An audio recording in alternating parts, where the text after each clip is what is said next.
Japan demands Chinese regime to release detained Japanese national. 10 Chinese planes crossed the Taiwan Strait median line. China's white hair movement, broken local cities cut medical benefits for seniors.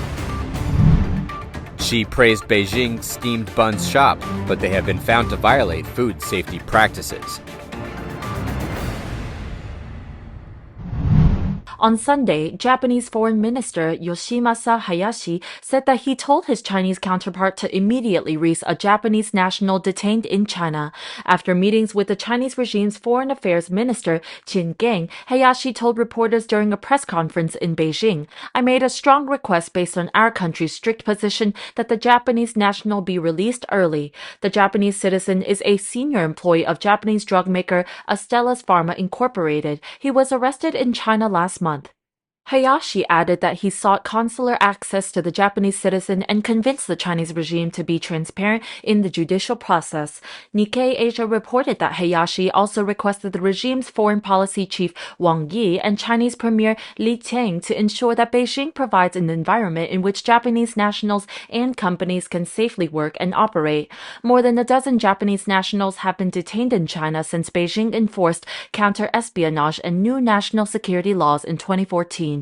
These Japanese citizens were detained for their alleged participation in espionage activities, and the Chinese regime still holds 5 of them. The arrest has prompted fears that the man could be accused of spying.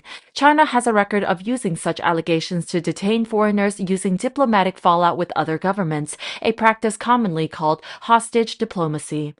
The most typical example was the Two Michaels case, where China apprehended 2 Canadian nationals in apparent retaliation after Canada arrested Huawei executive Meng Wanzhou. Foreign nationals have also been detained on suspicion of alleged spying for being involved in journalism, activism, or academic research that exposes human rights violations or sensitive issues in China. On April 1st, Taiwan's defense ministry said that 10 Chinese aircraft had crossed the median line of the Taiwan Strait, which is regarded as an unofficial barrier between the two sides. The ministry said that 9 Chinese fighter jets and 1 military drone crossed the median line in the 24 hours to 6 a.m. last Saturday. Taiwan, which China claims as its territory despite the island's objections, sent aircraft to warn and missile systems to track the Chinese aircraft.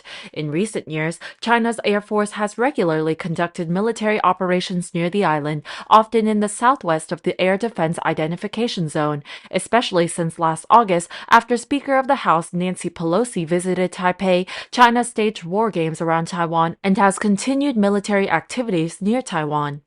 Beijing also threatened to retaliate if Taiwanese President Tsai Ing-wen, currently on tour in the Americas, met House of Representatives Speaker Kevin McCarthy. Tsai is scheduled to meet McCarthy in Los Angeles on her way back to Taipei this month. A senior Taiwanese official said China is unlikely to repeat such extensive exercises. However, Taiwan is prepared for an unreasonable response from China. On Friday, 9 Chinese aircraft crossed the median line to conduct combat readiness patrols in a move that Taiwan's defense ministry said has deliberately created tension and undermined peace and stability. Submerged in fund shortage due to the 3-year zero-COVID policy, Chinese local authorities have cut medical benefits for the elderly and raised the retirement age to fill the gap. This has caused public resentment and street protests, which are called the white or gray hair movement. According to a CNN report, thousands of senior citizens have demonstrated against the drastic reductions in Medicaid monthly payments since January.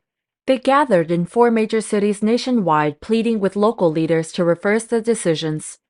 Analysts claim that the changes are a component of a nationwide reform that is largely intended to close a funding gap in public health insurance funds that have dried up after paying for mandatory mass testing, quarantines, and other pandemic control efforts over the past 3 years.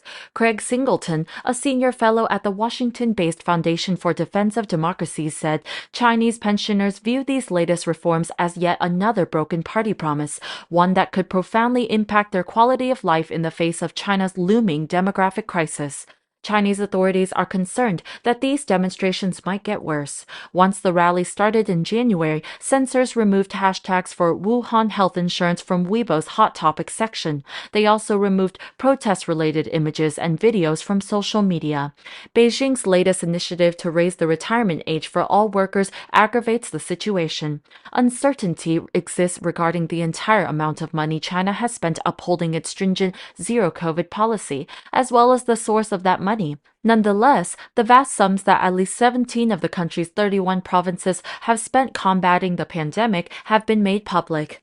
The largest spender was Guangdong, the richest province in China. This province spent $10.3 billion or 71.1 billion yuan in 2022, an increase of more than 50% from the previous year on things like vaccination, testing, and emergency compensation for medical personnel. Beijing spent $4.4 billion, while Zhejiang spent $6.3 billion.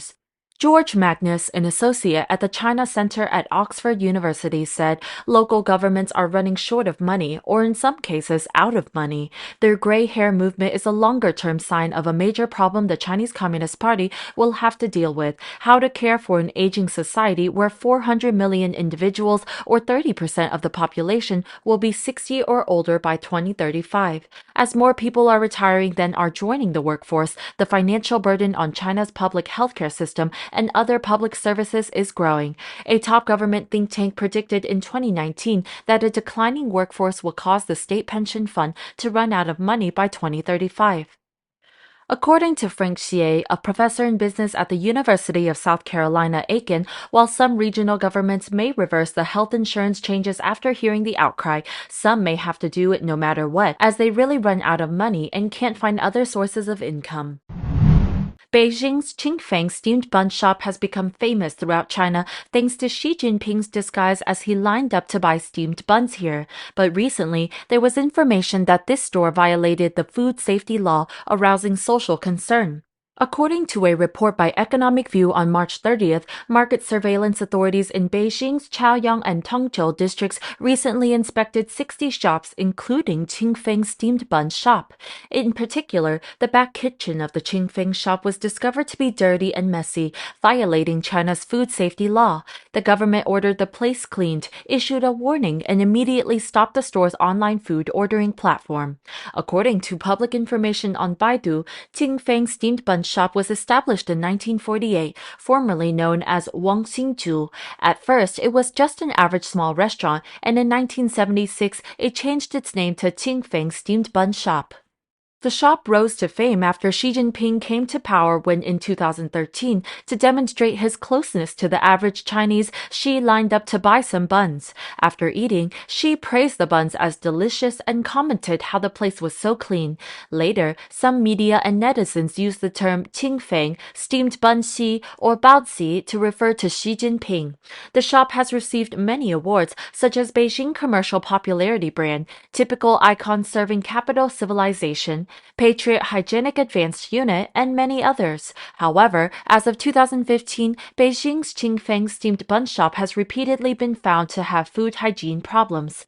On the other hand, since 2014, there have been over 30 fake Qingfeng steamed bun shops in China. In September 2014, Qingfeng Steamed Bun Shop held a press conference to explain the rampant counterfeiting situation in many places. But even after the anti-counterfeiting campaign was launched, only 2 fake stores were closed, and the rest operate normally.